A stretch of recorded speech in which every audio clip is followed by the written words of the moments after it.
बेटा चैप्टर 12, और चैप्टर 12 का नाम है हमारा एरियाज रिलेटेड टू सर्कल्स। तो जैसा कि यहाँ इसके नेम में ही सजेस्ट हो रहा है, we are giving the term circle. तो सर्कल से रिलेटेड चीज़ें जो हैं एरियाज, वो हम यहाँ इस चैप्टर 12 में करने वाले हैं। तो मैंने यहाँ पर एक सबसे पहले हम इसकी डेफिनेशन देख लेते हैं। What do you mean by circle? Circle क्या होता है, सर्कल किसे कहते हैं? तो आप कहोगे कि हाँ सर्कल गोल गोल होता है, जो इस तरह की गोल आकृति होती है, फिर आप कुछ एग्जाम्पल दे दोगे, but they are not the exact definition. ये एग्जैक्ट डेफिनेशन को हम एक एग्जाम्पल आपके एक अपनी जो प्रैक्टिकल लाइफ है आपकी, उससे समझने की कोशिश करते हैं। ये देखते हैं, जैसे हमारे टीचर हमें बताते थे बेटा, मैं वही एग्जाम्पल आपके साथ शेयर कर रही हूँ। सबसे कॉमन एग्जाम्पल है और सबसे सटीक जो बैठता है।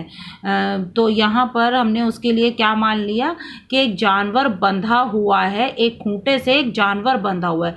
यदि उसकी रस्सी एकदम सीधी मानी जाए, इस रस्सी में बीच में जो है वो झोल नहीं पड़ रही है, रस्सी एकदम तनी हुई है, और अब वही जानवर है। अब ये जानवर इसने घूमना है, तो ये कैसे घूमेगा, ये किस तरह का पाथ फॉलो करेगा? जब ये जानवर घूमेगा, अगर ये थोड़ा सा इधर आ गया, फिर बाद में इधर आ गया घूमते हुए, फिर इधर आ गया, ऐसे थोड़ी थोड़ी देर बाद वो जो ऐसा है इस खूंटे के चारों ओर घूम सकता है। हम ये देख रहे हैं कि जब वो घूमेगा तो इस खूंटे के चारों इस तरफ गोल दिशा में गोल गोल घूमेगा। तो ये जो बना, ये जो जानवर ने जो रास्ता बनाया, दैट रास्ता इज नोन एज सर्कल। यही रास्ता जो है वो सर्कल कहलाता है, और यही हमारी डेफिनेशन ऑफ सर्कल भी है। मैंने यहाँ ऊपर लिखा हुआ है, the collection of all the points whose distance from a fixed point is same। ये फिक्स पॉइंट है, और जितने भी दूरियां इससे समान दूरी पर हैं, जो भी पॉइंट्स, यदि उन सबको मिला दिया जाए तो वो बनता है सर्कल। अब सर्कल में ये जो बीचों बीच में जो बिंदु है, यहाँ पर जो बीचों बीच में था, उसको हमने नाम दे दिया इस फिक्स्ड पॉइंट को सेंटर। और इसे जनरली हम डिनोट किससे करते हैं? बाय कैपिटल लेटर ओ। वैसे आप कुछ और भी रख सकते हो, पर जनरली आपकी बुक्स में ओ लेटर से ही ये शो होता है। फिर आता है रेडियस। रेडियस की डेफिनेशन, ये जो दूरियां हैं, ये जो हमने सारी लाइंस ड्रॉ की हैं, जो कहाँ से शुरू होती हैं? सेंटर से, और कहाँ पर खत्म हो रही हैं? सर्कल पर। ये सभी दूरियां क्या कहलाती हैं? Radius. The distance between the centre and any point of circle is known as radius. ठीक है, तो दो चीजें हो गई। रेडियस को हम जनरली किससे शो करते हैं? स्मॉल लेटर आर से शो कर देते हैं। अब हम आते हैं एक नए टर्म, नए डेफिनेशन, कोड। ये आप वैसे कर चुके हैं। तो कोड जो है वो, कोड की परिभाषा क्या है कि सर्कल के किन्हीं दो बिंदुओं को यदि आपस में मिला दिया जाए, सर्कल के दो बिंदुओं को, किन्हीं भी दो बिंदुओं को जोड़ दें, तो जो लाइन बनती है that line is known as कोड। अब मैं किन्हीं भी दो बिंदुओं को कैसे भी मिला दूं, देखो ये भी एक कोड है, ये वाली, ये जो हमने इन दो बिंदुओं को मिलाया तो ये बन गई हमारी कोड। मैं एक और सर्कल यहाँ पर ड्रॉ कर रही हूँ, और यहाँ पर मैंने ये कोड ले ली, फिर ये कोड। अच्छा, हम सेंटर भी बना लेते हैं। एक ये कोड भी हो गई, फिर ये कोड आ गई, ये कोड। तो आपने क्या ऑब्जर्व किया? ये सारी की सारी जितनी भी हमने लाइंस ड्रॉ की हैं, दे आर ऑल कोड, बट इनमें से एक कोड ऐसी है, ये वाली। बाकी की कोड हम देख रहे हैं, जैसे ये छोटी थी, फिर थोड़ा सा और बड़ी हो गई, फिर जो है जैसे ही जो लाइन सेंटर से गुजरी वो सबसे बड़ी लाइन है, फिर उसके बाद जैसे जैसे हम ऊपर की तरफ बढ़ रहे हैं, ये लाइनें छोटी छोटी होती जा रही हैं। हैं। तो इन सब में से ये कुछ खास है, इसकी खासियत क्या है कि ये सेंटर में से गुजर रही है। तो this code is the longest code, सबसे लंबी कोड है ये, जो कि किसी भी सर्कल में खींची जाती है। और इस लॉन्गेस्ट कोड को हमने नाम दे दिया है, यस बिल्कुल ठीक पहचाना आपने, डायामीटर। दिस लॉन्गेस्ट कोड इज नोन एज डायामीटर। और हम ये देख रहे हैं, ऑब्वियसली हमें दिख रहा है कि ये हमारा डिस्टेंस r है, ये दूरी r, और ये भी हमारी r है। तो यहाँ से यहाँ तक r और यहाँ से यहाँ तक भी r, तो कितने r हो गए, 2 बार r हो गया। तो डायामीटर किन से बनती है, रेडियस के डबल होने से बनती है।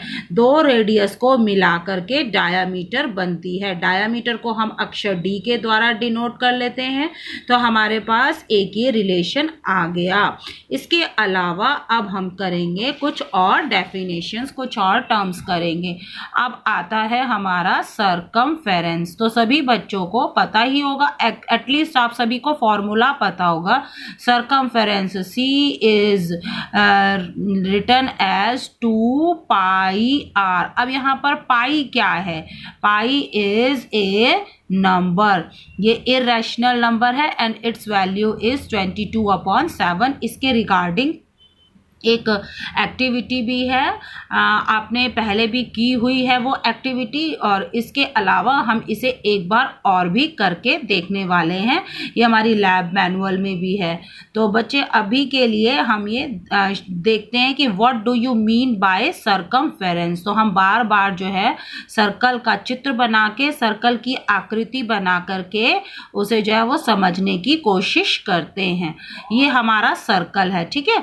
हम सर्कल पे यहाँ पर खड़े हैं, हम यहाँ इस बिंदु पर खड़े हैं, और अब हमने क्या किया, हमने किनारे किनारे किनारे किनारे चलना शुरू किया। चलते गए चलते गए चलते गए चलते गए और वापस अंत में घूम करके, गोल गोल घूम करके वापस इसी पोजीशन पर आ गए। तो इस प्रकार हमने क्या किया, एक चक्कर पूरा लगा लिया। तो ये जो चक्कर हमने पूरा लगाया है, ये जो दूरी हमने तय की है, ये जो डिस्टेंस हमने ट्रैवल किया है in 1 round is known as circumference. बहुत सरल शब्दों में मैं एक बार फिर से बता देती हूं कि हम सर्कल के किसी एक बिंदु पर खड़े होकर के गोल घूम करके वापस फिर वहीं आए, तो ये जो दूरी है, ये टोटल डिस्टेंस जो है वो कहलाता है सर्कमफेरेंस, ठीक है। तो सर्कमफेरेंस का सीधा सीधा रेफरेंस किससे जाता है, बाउंड्री। यदि हम सर्कल की बाउंड्री का एक पूरा चक्कर लगाएं तो उसे कहते हैं हम सर्कमफेरेंस। और वो दूरी निकालते कैसे हैं, इस सूत्र के द्वारा, इस फॉर्मूले के द्वारा हम वो दूरी इजीली कैलकुलेट कर सकते हैं।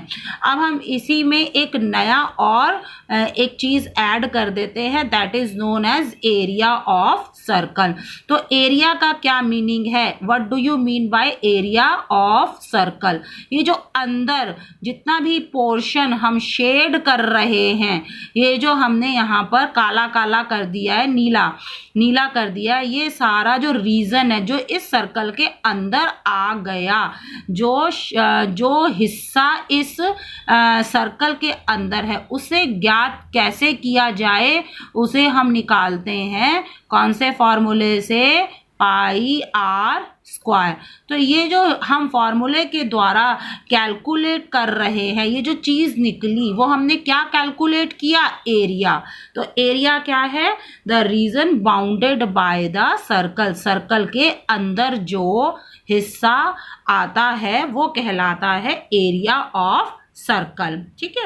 तो कुछ ये चीजें सारी एलिमेंट्री चीजें ये आपने पहले पढ़ी हुई हैं। अब नया हमने क्या करना है, जो नई चीजें हैं वो आप देख लीजिए एक बार फिर से, कि मैं यहाँ पर अब एक अगेन सर्कल ड्रॉ कर रही हूँ। और ये हमने उसके अंदर ये दो बिंदु मार्क कर दिए हमने। इस बिंदु को हमने नाम दे दिया P और इस बिंदु को हमने नाम दे दिया Q। तो ये जो PQ है ये गोलाकार है, ये इस गोल आकृति का एक छोटा हिस्सा है। तो इस छोटे हिस्से को शायद आप में से कुछ बच्चों को पता होगा, इसे क्या कहते हैं? Arc of circle. जो सर्कल पूरा, ये गोल तो है लेकिन पूरा गोल नहीं है, उस पूरे गोले का एक छोटा सा एक हिस्सा है और वो कहलाता है आर्क। तो जब हम ये कहते हैं कि पूरा एक चक्कर, वो तो कहलाएगा सरकमफेरेंस, वो तो हम निकाल सकते हैं 2πr के द्वारा। लेकिन जब हमें निकालना है लेंथ ऑफ दिस आर्क, सिर्फ इसकी लंबाई, तो इतने से हिस्से की, छोटे हिस्से की लंबाई को कैसे निकाला जाता है, तो वो एक नया आ गया। अब आप थोड़ा सा यहाँ से ध्यान से कॉन्सेंट्रेट होकर के देखेंगे। लेंथ ऑफ आर्क, इसका फॉर्मूला क्या है? थीटा अपॉन 360 और मल्टीप्लाई 2πr। अब आप कहोगे कि r तो ठीक है, रेडियस हो गया, पाई का अर्थ है 22/7। ये थीटा क्या चीज है? यहाँ पर हम थीटा का मान क्या रखेंगे? जब ये लेंथ ऑफ आर्क निकालेंगे तो थीटा की वैल्यू क्या होगी? तो theta is the angle subtended bye arc at centre. इस आर्क के द्वारा सेंटर पर बनाया गया कोण वो कहलाता है थीटा। तो अब हमने देखा कि थीटा एक नया टर्म जो है वो हमारे साथ ऐड हो गया, यानी अब हमें इसकी भी ज़रूरत पड़ेगी to calculate the length of arc. Arc की लंबाई निकालने के लिए हमें किस किस की आवश्यकता होगी? एक तो थीटा की और एक आर की आवश्यकता होगी। और लेंथ ऑफ आर्क को हम किसके द्वारा डिनोट करते हैं? L। तो ये हमारा एक नया फॉर्मूला आ गया लेंथ ऑफ आर्क। उसके बाद आगे हम देखते हैं, मैं फिर से अगेन हम बार बार जो है वो सर्कल ड्रॉ करते रहेंगे क्योंकि ये चैप्टर ही हमारा सर्कल से रिलेटेड है। अब आप इसे शायद आप पहचान लोगे, अभी हमने जस्ट अभी रिसेंटली किया था। आप नाम इसका मेरे साथ बता दीजिए, क्या नाम है? इसका नाम है कोड। ठीक है, जैसे ही हमने सर्कल में ये कोड ड्रॉ करी, our circle is divided in 2 parts. एक ये वाला छोटा पार्ट और एक ये बाकी का बड़ा पार्ट। तो 2 प्रकार के हिस्सों में ये सर्कल बट गया। एक ये ऐसा इस तरह का पार्ट और एक ये हो गया बड़ा वाला सर्कुलर का पार्ट। यदि इन दोनों हिस्सों के हमें अलग अलग क्या निकालने हो? एरिया निकालने हो तो हम कैसे कैलकुलेट करेंगे? तो वो हम आगे वाले टॉपिक में देख लेते हैं। तो ये हमारा नेक्स्ट टॉपिक बनेगा। अच्छा, इससे पहले ना हम एक सेक्टर और करेंगे बेटा। हाँ, सेक्टर हमने स्किप कर दिया था, अभी मैं सेक्टर को और ले लेती हूँ। ये जो ऐसी तिकोनी आकृति है, ये तिकोनी आकृति जहाँ पर क्या क्या है, अब आप देखोगे ये तिकोनी आकृति कैसे तैयार हो रही है। ये तिकोनी आकृति में ये है हमारा रेडियस R जो कि सेंटर से बिंदु P तक है, ये भी सेंटर से बिंदु Q तक है, रेडियस R। 2 रेडियस और एक है हमारी आर्क PQ। इन तीनों से मिलकर के क्या बना? तिकोना हिस्सा। ये ऐसा वाला तिकोना। आपको बर्थडे केक की भी याद आ रही होगी कि अगर बर्थडे केक है उसमें से हम ऐसा तिकोना काट देते हैं, that is known as sector. अब हम स्पेसिफिक हो रहे हैं।